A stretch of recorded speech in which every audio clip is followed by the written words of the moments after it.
All right, YouTube, and score one for the Western world and the Pax Americana.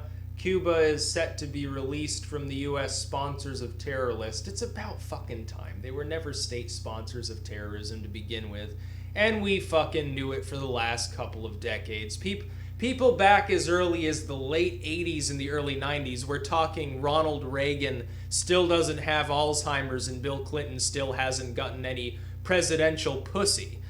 In that era, people already overwhelmingly supported the notion that Cuba should be removed from these embargoes and all these ridiculous sanctions, removed from the terror list, and we should normalize relations with them. One reason that this might be is the fact that Americans weren't allowed to fly direct to Cuba. No, you can't get air travel from Miami to Cuba, but you can go from Miami to Mexico City to Cuba, or from Miami to Port-au-Prince, Haiti to Cuba, or any of a million other locations to Cuba. People in states that were completely allied with us could go to Cuba, but Americans couldn't go to Cuba. And if you did end up going, you probably got put on a watch list if you did bypass American customs to go to Cuba. You know, you go to Mexico and then over. I think the only big setback in the recent era, really, with people's public perception of Cuba was probably Michael Moore's Sicko documentary there, where at the end they end up going to Cuba. They try to go to Guantanamo and obviously get turned away by the U.S. Coast Guard there, the Navy, and end up diverted, and they go to Havana to get a bunch of inhalers for like $2 a pop and shit like that. Mainly because he was seen as a blowhard. Not saying that. I thought the documentary was actually the best one he made. Most of the rest is just a bunch of nonsense. Sicko was alright though. It had something intelligent to say, which is more than I can say for most of Michael Moore's material. As far as Cuba goes though, it's long overdue. They are not a state sponsor of terrorism. They are not an enemy state. They're not combatants and militants. They're not terrorists. They're not warlike. When's the last time Cuba attacked one of its neighboring states in a war of conquest? Never. No, it's within the Americas. Under the Monroe Doctrine, the American hemisphere is supposed to stick together. We're supposed to have amicable relations. It's like these sanctions on Venezuela. I oppose those. I don't like Maduro either. I think that he's a shitfuck. I think that eventually he's going to get hung by his own people. But when you put sanctions on an already unstable, fragile state, what you get is Maduro coming out and whipping up public sentiment against the United States to deflect from how crappy he is. What part of this does DC not apparently get? And on that, the neoconservatives are actually aligning with Obama. They love the idea. Oh, those terrible commie socialists down there, of course we should sanction their leadership. You've got idiots like Ted Cruz who think that somehow it's a good idea to alienate a state that is right next to Florida for no reason, that has no military capability whatsoever to harm us, that could enjoy massive amounts of trade sucking at the Coca-Cola teat of the United States. Florida is the dick of the United States. It hangs off of Dixie's balls like a giant phallus, aimed right at Cuba, ready to inseminate it with capitalism. And yet for decades and decades and decades, we've taken up this hardline approach against the Cubans as though they did something wrong because Castro's not in a casket yet. Well, Raul Castro and Fidel Castro are old men. Obama's gonna go to Panama and meet with the Castros. About fucking time. Yeah, they're communists. They're old commie relics. They're the same age as most of the cars in Cuba. They are not a threat to the United States. In fact, they feel more amicable towards the United States than some of the states down there that we enjoy free trade with after we keep alienating ourselves and them over Venezuela. They feel more positively towards the United States right now than the Colombians do, specifically because of Obama's ill and completely misguided attempt to try to topple the regime in Venezuela. Is toppling Maduro a good idea? Absolutely, it's a good idea. But we don't need to get involved for that to happen. Brazil is already swinging to the right. The administration of Brazil, which is socialistic, is hanging by a thread, is not going to be reelected. They're going to vote in a bunch of laissez-faire capitalists because they realize that their economy was at least growing when they had them in power. Argentina's own economic system is on the brink. Chile is nice and kosher. Chile was reformed by a bunch of right-wingers. Peru and Bolivia and Ecuador and all these states are either somewhere in the middle or they're too insular to really have much in the way of a developed economy. But what's Bolivia best known for?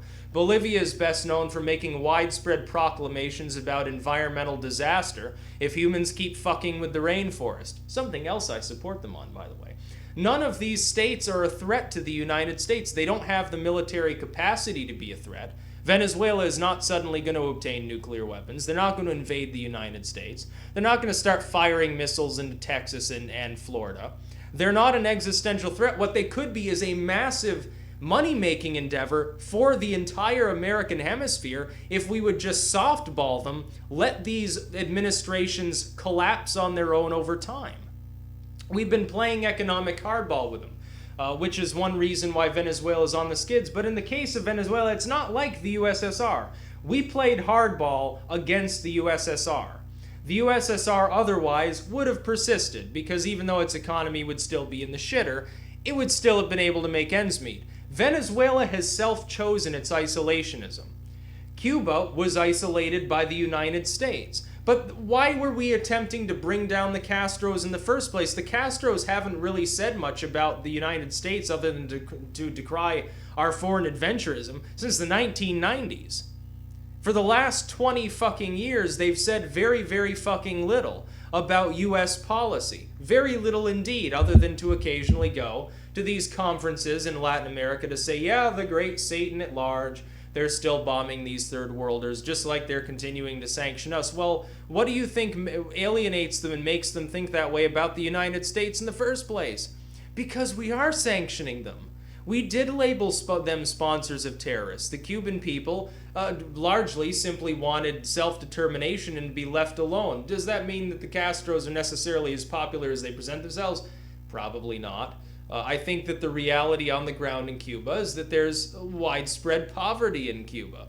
There's also widespread appreciation for their Cuban culture, which is something that they don't want to lose. If we'd gone in and actually removed the Castros, they'd already be a Coca-Cola factory.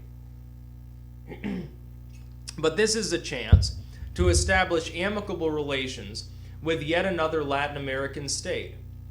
We should already be on amicable terms with all of these states. We never should have had animosity towards anybody else in the American hemisphere. The role of the United States under its own professed doctrine was as sort of the guardian and hegemon of the American hemisphere. That is, the rest of the world can burn. We don't give a fuck. The Americas are ours. We collectively, as democratic American states, from Canada all the way down to the tip of Argentina and the contested Falklands, which is a bullshit issue as well, with a bunch of idiots in Argentina and in Britain fighting over an area that already has self-determination, has already decided who they side with, and won't be swayed from that. The idea was that the hemisphere would hold together and shouldn't have a bunch of wars going on. That they wouldn't need to attack one another. This was the new world. There was no need to attack people over resources because the population density was lower. And guess what? It still is. The United States has over 300 million people in it. Our population density is nowhere near the population density of Europe. We'd have to hit 1 billion people before we'd hit that level of population density. There'd still be empty areas in the country. Not saying that I want a future where there's 1 billion people packed into the United States, but yeah, you could feasibly make it work. You could even feed them all without having to worry about importing food. No, there's no reason to keep Cuba on any fucking terrorist list. We should have I wish they would hurry up and speed this process up even more. Fuck the negotiations. Just tell the Cubans, you're fine. No, trade relations, yep. Diplomatic relations, yep. You want in on our mutual defense treaty, by the way, while you're at it? We'll pretend, if the Russians come knocking, we're right next to you. We can fund you a hell of a lot more weaponry and give you a hell of a lot more trade than Russia ever can. And fuck the Venezuelans, when they come around to it, they can join too. Fuck them all. Let everybody join the Mutual Defense Treaty. Half of Latin America is already on it to begin with. It's a reciprocal defense treaty. Did you know that? Did you know that the same Argentinians that want Russian bases are still part of that reciprocal defense treaty with the United States? Guess who they're going to side with? You think they're going to side with some declining power on the other side of the fucking ocean? I would think again. Brazil. Everyone's worried about BRICS. Brazil is in BRICS. Oh, the Russian incursion into Latin America begins. Brazil's a member of the Reciprocal Defense Treaty. Please stop your whining and moaning. And as for Cuba, stop worrying about this country that is roughly the size of Florida, or I think a little bit bigger than Florida is, and almost the same phallic shape when you really talk about it. Florida is ejaculating into the Caribbean, although these days it's mainly ejaculating apparently 8-foot-long monitor lizards that eat cats and dogs. I'm not sure. I was down in Tampa, and yeah, there's some weird life forms down there. You see all sorts of weird shit. Tropical birds and like weird colored lizards and stuff, and giant spiders. A little bit too jungly for my tastes. I much prefer the desert, like in Texas. No, it's about time that we normalized relations with Cuba. I mean, come on, the Castros they've outlived more presidents than any other pair of people on the face of the fucking earth. Ronald Reagan's gone. I mean, Jimmy Carter will probably predecease the Castros. And there'll be yet another U.S. president sitting there glassy-eyed in a casket. While, Fidel, he'll be taking his nap, or he'll be, completely drunk out of his mind. But Raul will still be halfway aware of what's happening. He'll be at the funeral. He won't be able to stand. He'll probably have to sit in the casket. He'll probably be riding on top of, Jimmy Carter's dead cock. But yeah, it's time to normalize relations with Cuba. It never should have risen to terrorist state status. They've never sponsored terrorism. The last time that they were a relevant threat was when the Russians stationed missiles there. The Cubans didn't build nuclear weapons. The Russians did. The Russians sent them to Cuba. The Russians sent subs. The Russians sent small arms. They sent artillery batteries and anti-air systems. Cuba's an agrarian state largely based off the cigar industry. Again, another phallic reference. Florida's a dick. Cuba's a dick. They're growing dicks. They're forming dicks and smoking dicks. That's all you find in the Caribbean. They want to be left alone to their own devices. Let them keep communism too if they want to keep it, if it's working for them. Who fucking cares? The fact that they happen to be commies doesn't matter under the terms of the Monroe Doctrine. We are the American hemisphere. Largely, it does not matter. People don't seem to understand this. Cuba's not a threat to the United States. Venezuela's not a threat to the United States. All these people talking about Russia's incursions into Argentina and Brazil. China building the Nicaragua Canal. These people are mindless. They're believing all the hype that they're swallowing that's spoon-fed to them by the Russian and Chinese media. The Russian bases that may or may not be built in Argentina are absolutely meaningless. Their arms sales to Argentina are absolutely meaningless. We've got allies that still buy Russian weapons. They're still our allies. It doesn't matter. And as for the Nicaragua Canal, if there was ever a program that was slated to fail and may not even be built, it was the Nicaragua Canal. China is fucking up so drastically in Nicaragua right now that it almost makes their colonial era endeavors into Africa, which they're just barely undertaking as a kind of new colonial power and master and overlord of the African people that they look down upon quite blatantly. If that's, an example of a situation where China screwed up, the Nicaragua Canal is going to be even worse. This fucking tunnel through the Himalayas in fucking Nepal or whatever it is, that's probably going to fail too. I think they're routing it through Nepal to India, actually, which will be funny since, the Indian people don't want anything to do with China because they still got border disputes. Well, way to make an inroad into a state that can now pour, 500 million Indian troops into your mainland if need be, hiding in that tunnel while you drop nuclear weapons on their head. No, Cuba is not a state sponsor of terrorism. The fact that they were on the list to begin with sort of cheapens the idea of even having such a list. If If you're going to put Cuba, I mean, Saudi Arabia is a state sponsor of terrorism, and they're our allies, so they don't get thrown on it. But Cuba, oh, they were commies back in the '60s and had a few nuclear weapons stationed there, so they're state sponsors of terrorism. If you want to go that far, call Russia a state sponsor of terrorism. Let's put the label on the country that actually sent the weapons there in the first place, since that's the only reason why Cuba, other than they're commies, regardless of nuclear weapons, that's the only reason they were on the list to begin with. No, Cuba should be taken off the list. I want to go see Cuba. I want to go eat, the food in Havana. I want to go walk along the sparkling beaches and see all the cool old buildings and stuff, before they get modernized. And then a word to Cubans when they eventually, connect to the internet in larger numbers. Don't give up the cool old architecture, spiffy it up and make it more livable. But, the old cars, instead of trashing them and getting new cars, which, trust me, they're not as good as the old cars anyway, just fix up the old ones with modern engines. Keep the same bodies and just keep them repaired. It's actually cheaper, too, I think. Yeah, keep your culture. You don't have to drink Coca-Cola. Drink, whatever kind of analog they have in Cuba. I'll probably drink it too. I'll eventually visit there. Fuck. I want to see Puerto Rico too. The only country in the region that I wouldn't probably go to is Haiti, because it's completely destabilized. At this point, it's basically a U.S. colony, because we've had troops there for years now, and they still haven't recovered. So we're basically running the show in Haiti. I feel sorry for the Cubans for having to put up with this bullshit. The Cuban people never should have had to suffer simply because the Castros are still alive.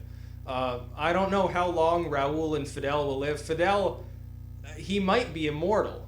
He looks the same as he did 20 years ago, and I don't think that he's gotten plastic surgery or anything. He's in ailing health. He's got all these problems, and yet he looks about the same as he did when he was in his late 60s.